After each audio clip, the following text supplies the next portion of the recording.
Salve, salve galera, mais uma vez de podcast. Hoje eu tô de EsquiloCast e eu trouxe hoje para apresentar para vocês o profeta Jailson Deodato. Esse cara é muito gente boa e hoje ele vai trazer um pouco de Deus aqui para nós. Esse homem aqui tem muita intimidade com Deus e é sobre isso que nós vamos falar hoje. Jailson, se apresenta pro pessoal. Pai, gente, tudo bom? Prazer, Jailson aqui. Sou ministro de louvor, pregador da palavra de Deus e profeta. Foi algo que Deus designou ao meu coração. Sou do Ministério Sarando Nações, do Bispo Diego Souza. E a gente vem aqui bater um papo hoje, falar um pouquinho sobre Deus, sobre intimidade. E vai ser uma bênção. Jailson, quanto tempo você tem de ministério? Eu tenho, Fernando, aproximadamente uns 13, 14 anos de caminhada. É bastante tempo, né? Passou da experiência já. Ficando velhinho já. Passou de 10 anos, já era. E assim, eu já vi você ministrando e uma coisa que eu admiro bastante, assim, é a sua intimidade com Deus, né? A sua entrega com Deus. Fala para nós aqui qual a sua rotina, assim, de intimidade, como que você faz, como que você busca isso? A gente preza muito em lá em casa devocional, né? Nós fomos ensinados muito sobre isso, né? E eu tive um problema muito sério na minha adolescência, que foi depressão. Poucas pessoas sabem disso. E aonde eu me refugiei foi na intimidade mesmo, sabe? Com violão, sempre eu era chamado inclusive na parte de casa com doido do violão, que eu passeava com o violão para cima e para baixo. E nesse caminho eu acabei encontrando a Deus na intimidade, onde eu comecei a passar horas orando com o violão. Foi esse negócio assim, foi um negócio impressionante que até hoje eu não sei explicar, e é um negócio que assim que não saiu mais de mim. Geralmente eu costumo sempre pegar um instrumento e ficar horas chapando, orando, chorando, dançando. É gostoso, É um negócio né? de louco, não dá pra explicar, é doido mesmo. Assim, tem muita gente que não entende o que é ter intimidade com Deus, né? Mas eu digo que intimidade com Deus é como você falar sobre uma dor, falar sobre amor, se você nunca sentiu. Para você compreender esse Deus, né? Você precisa sentir. E para você sentir ele, você precisa ter intimidade. E como que a gente adquire intimidade com Deus? A intimidade com Deus, ela é um processo. Existem vários níveis, né? Você vê o próprio profeta quando ele diz, olha, a água estava nos artelhos e o anjo do Senhor me chamou para novos níveis, né? Foi passando dos ombros até uma hora que ele estava submerso. Ele acabou entrando completamente dentro da água, né? E ela não se constrói assim da noite para o dia. Não, ela não vem em apenas 3 minutos de oração, que é um começo. Geralmente ela dá um trabalho, né? O reino do céu ele tomada à força. Mas para você acessar Deus, existem níveis em Deus que você acessa, né? Existem salas, você vai vendo até a questão do átrio, do Santo dos Santos, do Santíssimo Lugar. Existem ciclos que você vai entrando em Deus, que dificilmente você sai mais. E é um negócio assim que quanto mais você entra, dificilmente você sai, que acaba ficando muito gostoso, né? Você descobre que existe um lugar que não existe outro lugar além daquele lugar. É um lugar assim que realmente você foi feito para estar lá naquele lugar. Por isso que é difícil mesmo. É complicado. Dá um trabalhinho mesmo, intimidade, mas é gostoso. A gente vê que você louva também, você tem muita intimidade, você realmente tem uma entrega muito profunda na hora que você está louvando. Como você me explica essa intimidade? É a mesma intimidade? É o mesmo Deus? É a mesma vibe? Me explica para nós como que sentir Deus pregando e sentir Deus cantando. É um negócio assim muito louco. Que assim, quando Deus me chamou para a palavra, inclusive eu fugi muito disso durante muitos anos, é porque eu sempre amei a música, né? Me corri atrás para me formar em música, sempre fui um ótimo músico, graças a Deus, sempre me estudei muito, mas muito tempo. Chega a ficar 8 horas, às vezes, no quarto trancado, estudando. Mas, de repente, Deus ele me chama para a palavra. E foi assim, foi um negócio assim que eu lutei muito. Só que quando eu vi, tinha uma unção, assim, fora de série. Era como se fosse uma unção diferente. Não dá para explicar assim como que eu vou me sentir, mas dá para expressar que é algo assim que um complementa o outro. Tanto a música quanto a palavra, para mim, elas estão juntas, elas andam juntas, né? E isso nós temos várias referências até bíblicas, né? Você vê no Davi mesmo, que ele tocava, mas ao mesmo tempo que ele tocava, ele tinha unção, expulsava demônios também. Ele na palavra deles, ele diz: ó Deus, obrigado que o Senhor adestrasse minhas mãos para as batalhas, mão e espada, e os meus dedos para a guerra. Ou seja, os dedos dele é o que tocava, então ele guerreava. Então, assim, o louvor na palavra é uma ferramenta de guerra que poucas pessoas sabem. E existe até uma questão de tangedor na própria Bíblia, que poucas pessoas vão saber disso, até mesmo pelo fato de não estudar. Você vai ver mesmo o próprio profeta, quando ele vai consultar, quando o rei pede, você vai vendo que ele coloca um tangedor no meio. E a Bíblia diz que durante o tangedor está tangendo, a mão do Senhor vem durante, ou seja, naquele processo. Então, você vai vendo que a palavra é uma unção assim diferente e o louvor também é uma unção diferente, só que ambos se completam. Ambos precisam um do outro para chegar a um nível assim de profundidade maior. Por isso que um ministro da palavra não pode desprezar um louvor, como eu já vi muitas guerras, inclusive, esse é o que você mais vê, e nem o louvor pode desprezar a palavra. Se você for ver perante a Bíblia, o que vai permanecer no céu não é a palavra. O próprio apóstolo Paulo diz que isso vai cessar, o que vai permanecer no céu é o louvor. Isso não dá também um aval para os ministros de louvores se acharem diante dos pregadores. Eu falo isso porque, Fernando, eu vejo uma guerra assim muito treta entre, eu já cansei de ver pastores, até ministros, sabe, desprezarem seus ministros de louvores. E isso é algo até maligno, Sim. porque não sabem da arma, da importância que tem o ministério de louvor. E já vi também ministros de louvores não se importarem com a palavra. Entendeu? Então, ambos se completam, precisam andar juntos. E tem um peso ali no mundo espiritual, né? Tem muito grande. Quando entenderem isso, é uma bomba, na verdade, né? É uma mistura que dá um pum. É estouro. Na verdade, é um time, né? Exatamente. E não tem como o goleiro e o atacante jogarem contra. É um corpo, né? Exatamente. É isso mesmo. O mesmo time não tem como eles jogarem contra. Porque... Não tem como. E existe muito essa divisão que o próprio Satanás, aquele que lança um contra o outro, joga. Né? E isso faz o quê? Quem perde com isso? São os membros da própria igreja. Sim. Eles não entendem. Algumas pessoas pensam que cantar, louvar é só você cantar. E não é. Não é só tirar os acordes, é tirar a sandália dos pés, porque o lugar que você está é santo. Então, se você não aprende a ter seu ministro de intimidade com Deus, tanto na palavra, porque tem muitas pessoas que são secas pregando também, não tem água alguma. Não fazem como Elias fez quando ele restaurou o altar, jogou água no cântaro, enfim. Mas a gente não entender que a intimidade nessas questões de juntar os dois, e precisa ser um corpo. Deus não dá nada pra gente que seja algo sozinho, jamais. Primeiro que você cai na soberba, você cai no egoísmo, e você acaba achando que tudo vai girar em torno de você. Que até a unção que Deus te deu é para te beneficiar, e não é. Tudo que Deus dá é no coletivo. É para alcançar uma geração. Deus direciona o que Ele te dá. Nada que Deus ele te deu pro Fernando ou pro Jailson vai ser no individual. Entendeu? Então eu vejo que isso foi uma armadilha que muitas pessoas caíram e que não se levantaram mais. Entendeu? O louvor só vai até aqui. Não, cara, você está limitando. Na palavra só faz isso. Não, você está limitando. Entendeu? Então tem que tomar cuidado. Ambos precisam um do outro e são necessários para o corpo. Legal. A gente pode ver, né, nessa questão de louvor e palavra, que tem uma música do Oficina G3, não sei se você conhece, que diz assim: quem vencerá uma guerra entre irmãos, uma guerra perdida. Ou seja, trazendo a analogia lá do time, né? Tá jogando do mesmo lado. Do mesmo lado e o pau fechando dentro da... O louvor precisa da palavra, né? Para existir o louvor, e a palavra precisa do louvor como tangente, né? Sim, exatamente. É algo que melhora o ambiente, né? Por exemplo, Davi, quando ele tocava, espíritos malignos saíam. Sim. O ministro, quando ele tem muita unção, e esse é o detalhe, existem músicos da casa do Senhor e existem ministros, que é uma grande diferença. Alguém cheio do Espírito Santo é um ministro, tá? E alguém que só sabe tocar e tirar uma corda é um músico. Não estou falando que você não deva ser um músico bom, mas você precisa ser um músico que gasta tempo com oração também. Tem que buscar. Exato. Os ministros que não o louvor da escala, só por saberem já vão lá e tocam com muita facilidade e está tudo bem, a sua técnica ela é muito importante.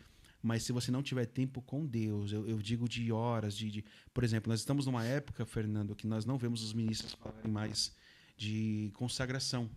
O que você fez hoje? Eu tirei um café. Hoje eu tirei um almoço para agradar o coração de Jesus. Vocês não veem mais falando sobre isso. E é por isso que nós estamos no tempo onde nós não vemos mais cura, nós não vemos mais manifestado do Espírito Santo, nós não vemos pessoas mais sendo batizadas ou cheias do Espírito Santo. São pessoas que são, como Jesus mesmo disse, sepulcros caiados, pessoas vazias, né? que talvez está tão cheio de si que não tem espaço mais para Jesus. Então, infelizmente, eu oro muito para que os ministros eles voltem para o centro do evangelho, ministros que sejam tão cheios do Espírito Santo, a ponto como em Atos 2, quando o Espírito Santo desce sobre eles, e a Bíblia diz que eles estavam tão cheios do Espírito Santo que eles foram considerados como embriagados, entendeu? Então, ministros, voltem a ter experiência. Eu lembro que, Fernando, eu tive uma experiência que eu comecei a tocar no meu quarto em um dia escuro, e eu lembro que o quarto começou a ficar quente. E estava muito frio aquele dia. E o Espírito Santo entrou no meu quarto, ele falou, estou aqui. E eu lembro que meu violão ele começou a dar distorção e não estava ligado. E foi uma experiência assim de outro mundo, cara. Loucura mesmo, sabe? Muito louco. E eu falei, mano, que gostoso. E eu lembro que eu estava mais ou menos...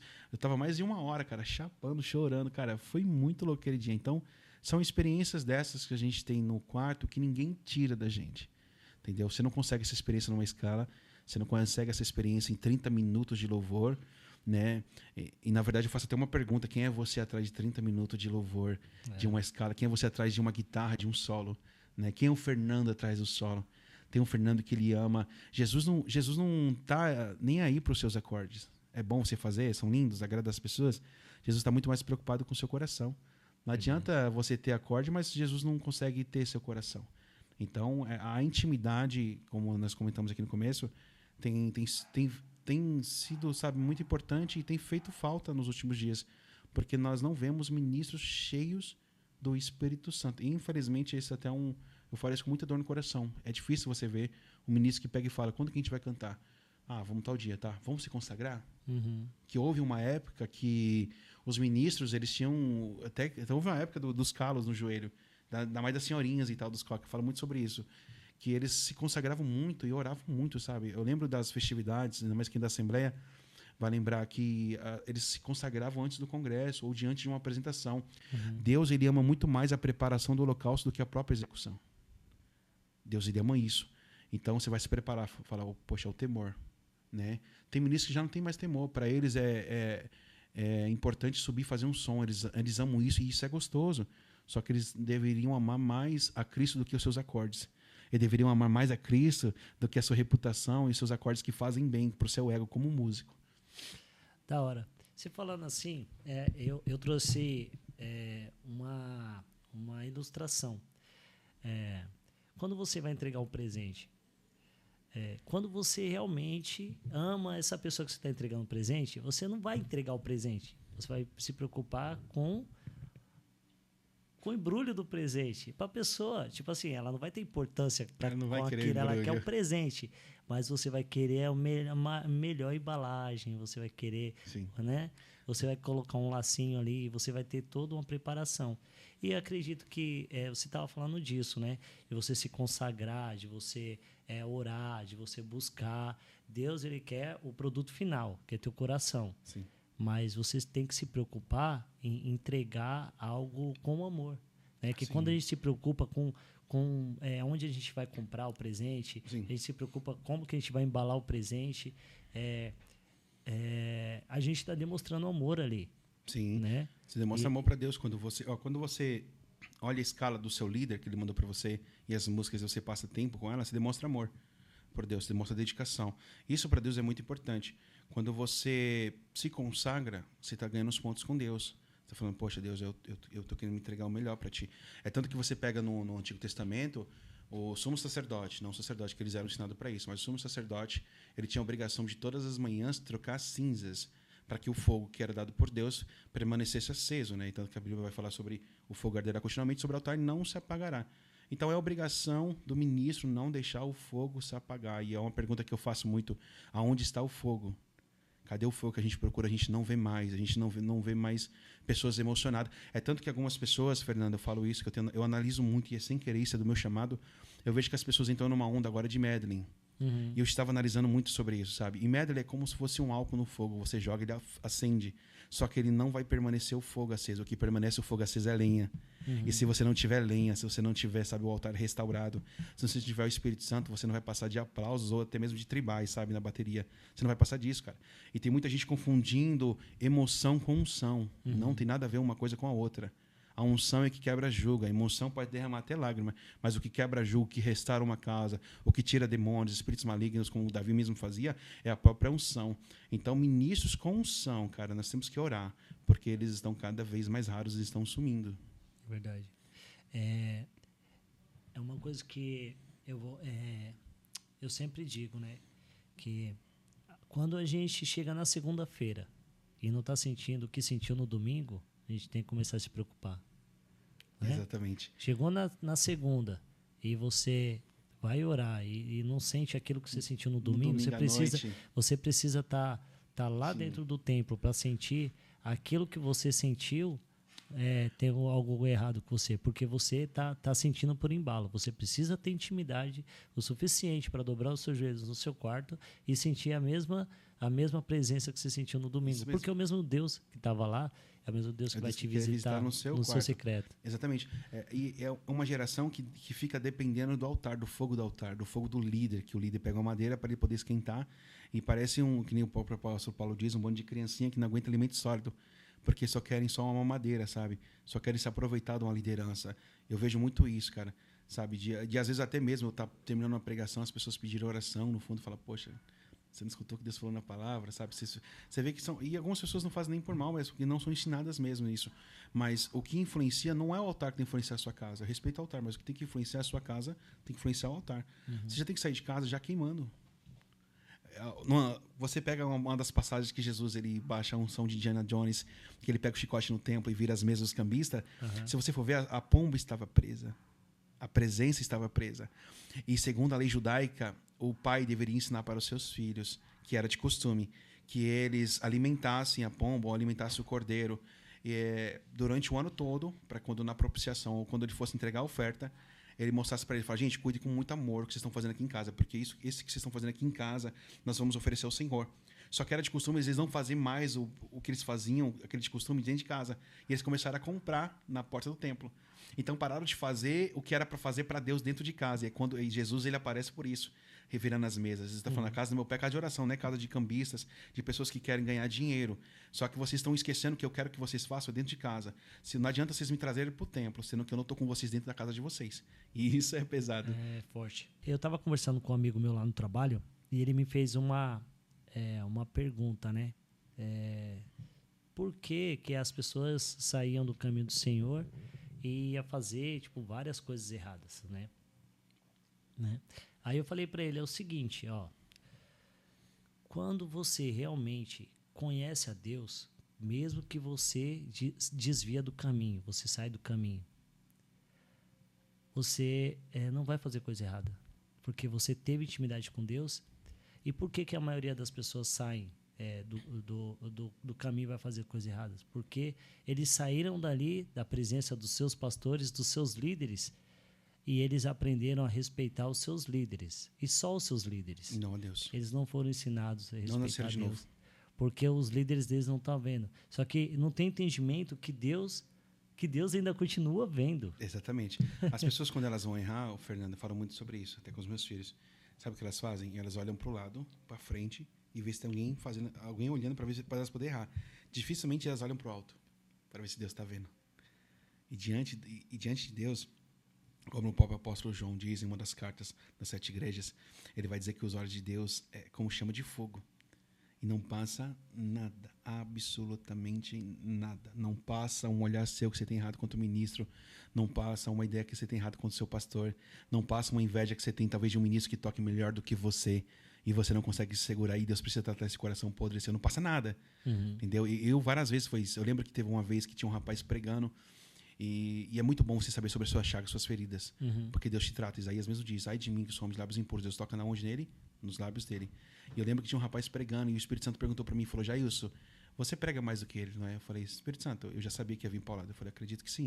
Eu respondi até assim. Ele falou, mas sabe por que você não está lá? Porque o orgulho dele foi mais tratado do que o seu. Então você vê que tem coisa que você tem que expor para fora, sabe, as feridas. E quando você é tratado, você tem que, nem você falou, você tem relacionamento com Deus. Você não vai ter relacionamento somente com pessoas. E essa galera que você falou são pessoas que não nasceram de novo, não tiveram um encontro verdadeiro com Cristo.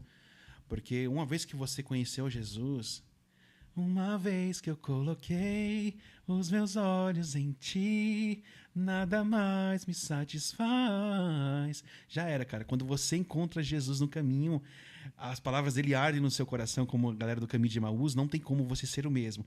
Se Cristo não está mudando nada dentro de você, cara, você não está andando com Cristo, está andando com qualquer outra coisa, menos Cristo. Esse que é o problema da geração. Bom, Jailton, a gente vive algo extraordinário na igreja, né? A gente tem ali o louvor, que é a parte que a gente entrega algo para Deus, que para mim o culto é isso, você ir entregar para Deus, não receber. Se Deus quiser te dar, beleza. Se não tiver, se não quiser te dar, beleza, porque o culto é dele, né? O culto, a palavra culto diz isso, a gente vai para cultuar, né? Entregar. E depois da palavra, quando Deus fala com a gente, o nosso momento, né? O nosso momento, quando Deus fala com a gente faz alguns atos proféticos, né? A gente faz oração pelas pessoas, as pessoas recebem algo de Deus ali, Deus fala com as pessoas. Explica para nós, o que é aquele movimento depois da palavra? Depois da palavra e com louvor em cima, aquele momento é um momento de quebrantamento. É o que acontece. Deus, durante o culto todo, ele trabalha para o único quebrantamento do coração da pessoa. Seria mais fácil se as pessoas fossem quebrantadas, se elas viessem já de casa, como nós conversamos, já quebrantada. Seria um culto mais fácil. Mas, como as pessoas já vêm de coração duro e Deus entende, porque as pessoas têm rotina, alguns não sabem andar com ele de verdade, e Deus é super compreensivo com isso, ele vai ensinando as pessoas. Naquele momento de quebrantamento, já houve louvor, já houve palavra, Deus já está revelando muitas coisas no coração das pessoas, dando sinais do que ele vai fazer. Então as pessoas ficam com uma expectativa maior sobre Deus, e é um momento onde o Espírito Santo começa a operar, e começa a trazer arrependimento, começa a trazer lágrima no olhar, começa a trazer mudança. Então o culto todinho ele vai girar em torno do arrependimento, sabe, de espírito, do quebrantamento, né? Um coração contrito o Senhor não desprezará. É por isso que quando no momento que mais tem lágrima, é um dos momentos onde mais a presença vem. Pode ver que se um culto já dificilmente tem lágrima, é um culto pesado. A banda toca, parece que o céu está de bronze. Por quê? Porque está faltando arrependimento do coração. Por isso que a igreja, quanto mais ela se arrepende, mais o Espírito Santo consegue passear, pairar sobre os corações. Entendeu? Então, o nível de arrependimento após se mover vai definir muito sobre se vai ser bom ou não um culto. Se vai ter arrependimento ou não um culto. Top, mano. Top. João Batista, Deus tira ele dos palácios. Ele manda ele para os desertos. A vida de um profeta é assim. Vai para o deserto, e lá você vai ter gafanhoto que é amargo e você vai ter mel que é doce. É uma vida de instável. Nunca muito doce, senão você fica soberbo, e nunca muito amargo, senão você fica doente. Então Deus ele vai estabilizar. Ele pode ver que João Batista, ao voltar para os palácios para profetizar sobre o rei, sobre a traição dele, ele morre. Então um profeta ou um ministro, ele só morre no palácio, na honra. Nós temos muito que tomar cuidado com honra. Eu lembro que por esses dias eu orei para uma ministra que ela pediu, ela falou: pastor, vem cá, faz uma oração por mim. Eu falei: faço sim. E quando comecei a orar por ela, a primeira coisa que Deus falou foi o seguinte: Deus, cuidado com os elogios que tem tentado matar o coração dela. E ela tomou um susto. Né? A gente pensa que o que mata é rejeição, às vezes você está sentado no banco porque o seu pastor entendeu o tempo de Deus, não te chamou ainda, mas isso aí está te guardando, porque a desonra guarda o coração. Sim. Mas a honra, o excesso da honra, se você não tomar cuidado de uma honra antes do tempo, ela vai matar você.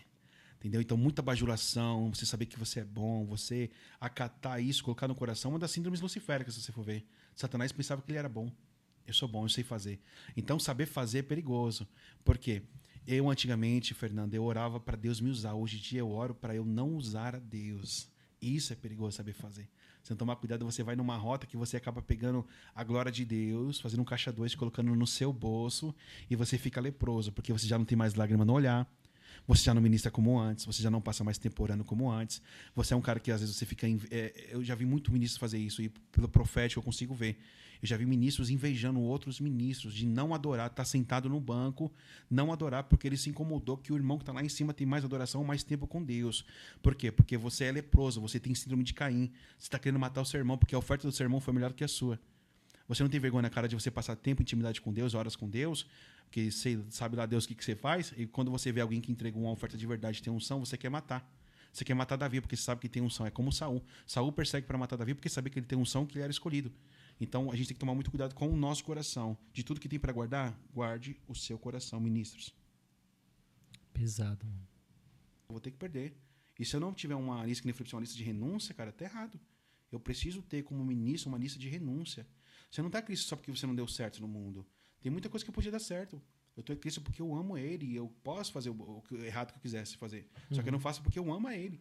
Porque eu andei tanto com Ele, cara, que ficar sem Jesus um dia, isso dói meu coração, cara.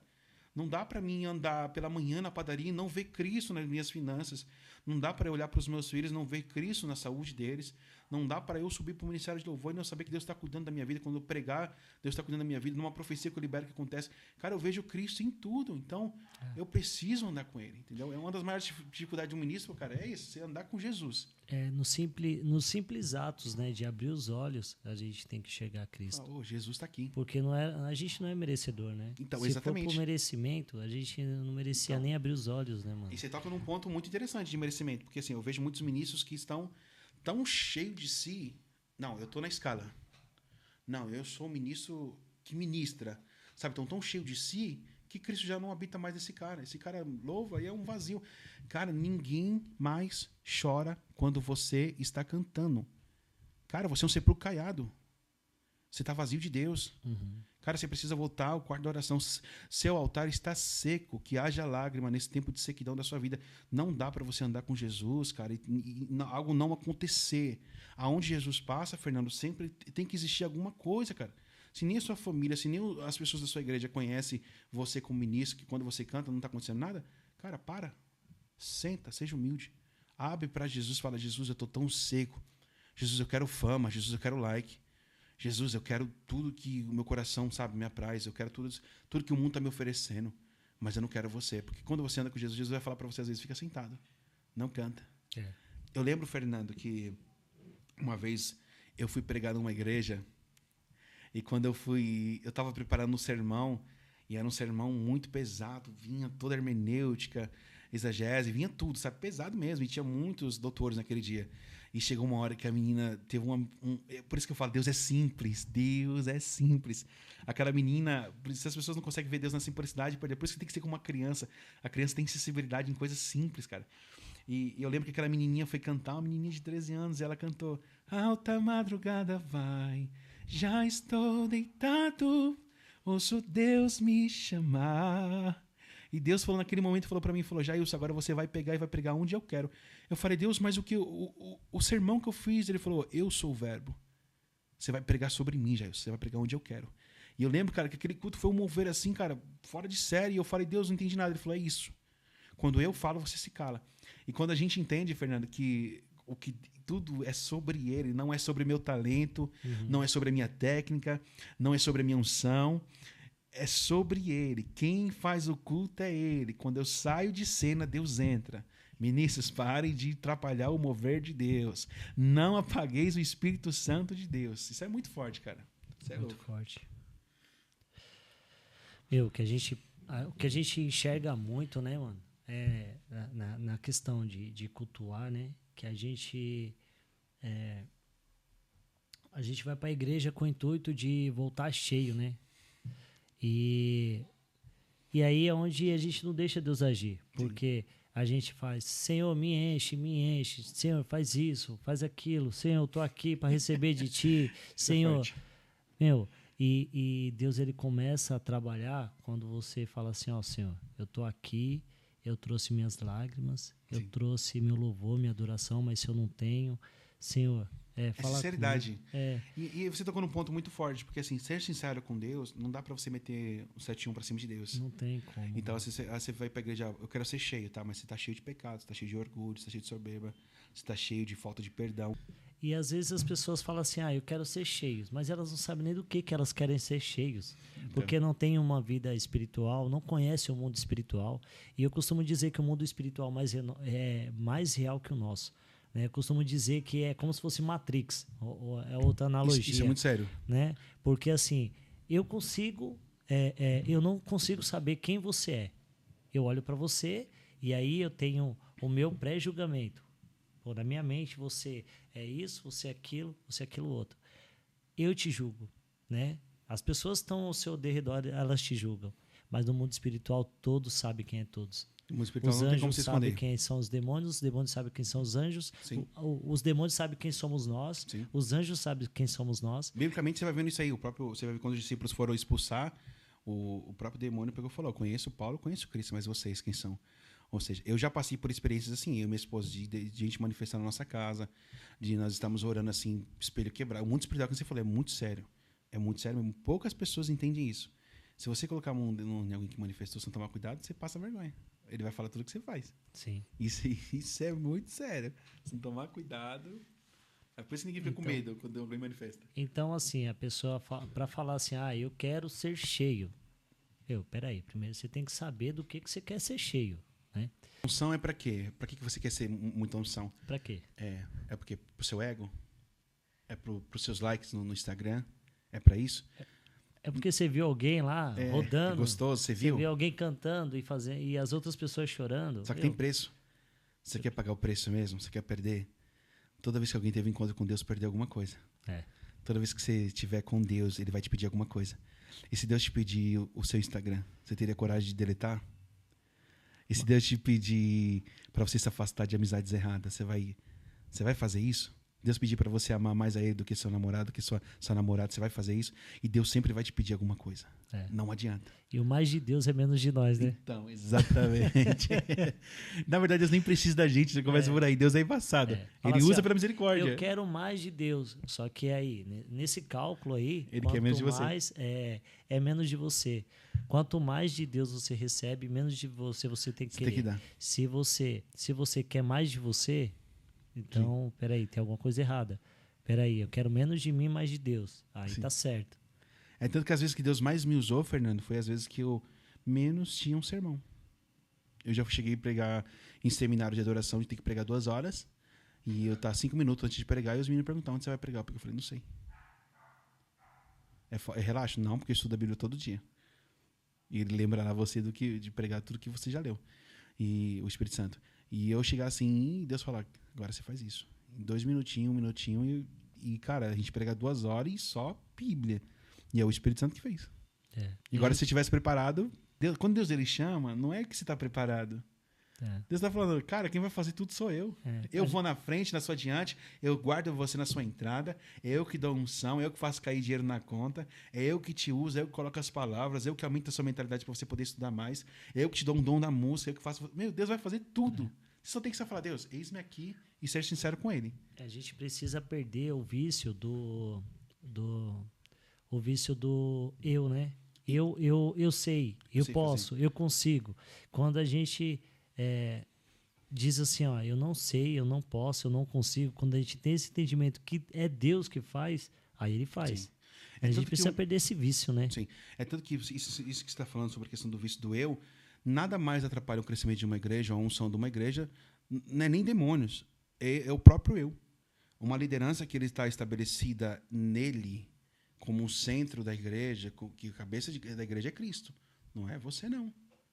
Não é você, cabeção, que é a cabeça da igreja, é Cristo. Então, você tem que aprender a sair de cena. Por isso que tem líder que ele quer estar na escala, ele quer estar nas fotos do fly, ele quer ser venerado na entrada, sabe? Então, você tem essa síndrome aí de Satanás, isso é verdade. Porque se você entendesse, você nem queria estar nessas plataformas, você queria estar escondido, né? Que diminua eu para que ele cresça. Perguntaram para João Batista, quem é você? Você é profeta? Não. Você é quem? Eu sou apenas aquele que prepara o caminho para ele. Nossa, isso é muito pesado. Então, amigo, sai de cena, sai dos outdoor, para de querer ser o centro da igreja, o centro da igreja é o próprio Cristo. Você está atrapalhando o Cristo, cara. Você está concorrendo com uma vaga que não é sua. A sua função é só se serve e lavar os pés do seu discípulo. Aprende isso. O maior líder, né, de todos os tempos, o maior líder, ele fez isso. Ele saiu de cena, ele falou assim, olha, eu tô indo, mas agora obras maiores vocês farão. E ainda lava os pés dos discípulos ainda. O maior líder, cara. O que eu faço hoje só vai entender amanhã. Só. Isso é muito pesado. Jesus é demais, cara. Você é louco. Bom, galera, esse foi o nosso papo descontraído. Eu trouxe aqui o Jair, vocês conheceram um pouco sobre ele. Esse cara é top demais, tem muito de Deus, né? E quando tiver oportunidade, leve ele para ministrar lá na sua igreja lá, que é uma honra. Ele vai levar algo de Deus para você, que ele é portador da presença, portador da palavra, e Deus usa muito esse cara. Não é rasgação de seda, não. ter muita presença de Deus. E, Jailton, queria agradecer a sua presença, cara. Obrigado aí. E eu vou te trazer mais vezes aqui, porque eu curti demais esse bate-papo e foi top. O Espírito Santo tá aqui, você é louco. E eu trouxe algo para você aqui, cara. É simples, mas é de coração. Você é louco. Tá? Aí você me quebra. Quiser. É simples, mas é de coração. Obrigado, de coração. Tem algo para falar para a rapaziada aí? Não somente foi uma honra. Falamos muito sobre Jesus, pouco sobre nós. E, cara, espero que vocês gostem. Vai ter alguns trechos que a gente vai estar postando. E foi uma honra. Compartilha, geral, e que a gente possa ser canal na vida de vocês. Deus abençoe. Você que não curtiu ainda, deixe seu like, compartilha para que esse podcast possa chegar ao número máximo de pessoas e possa tocar o coração de alguém que está precisando. Amém? Fica com o louvor com o Jailson. Jesus, Jesus, és bem-vindo.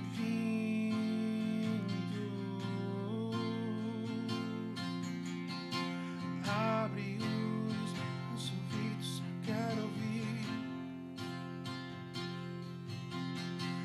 Abre os meus olhos, eu quero ver.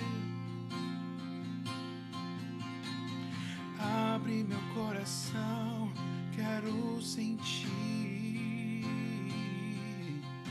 teu grande amor,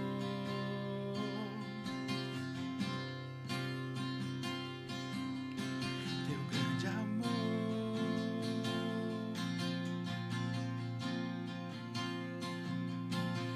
Abre os meus ouvidos, eu quero ouvir, eu quero ouvir. Abre os meus olhos, eu quero ver. Abre meu coração, quero sentir, Deus, teu grande amor. Nós queremos sentir teu grande amor, Jesus. Não há nada que nós queremos sentir a não ser sua presença, Espírito Santo. Eu quero me apaixonar outra vez. Eu quero me desesperar outra vez. Eu quero perder o sono outra vez, queimando de amor por ti.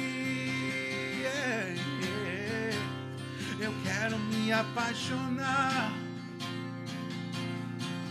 outra vez.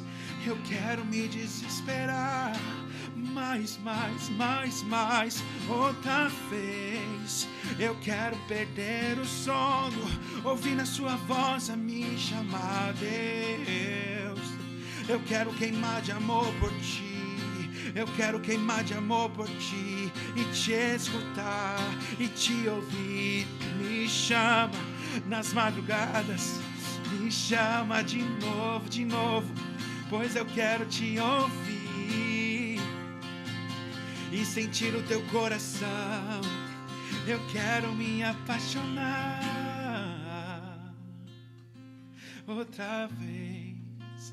Eu quero me desesperar, pois a sua voz me acalma, me traz acalento.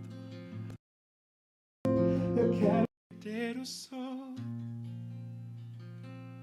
saber que a sua voz ali me chama, queimando de amor por ti.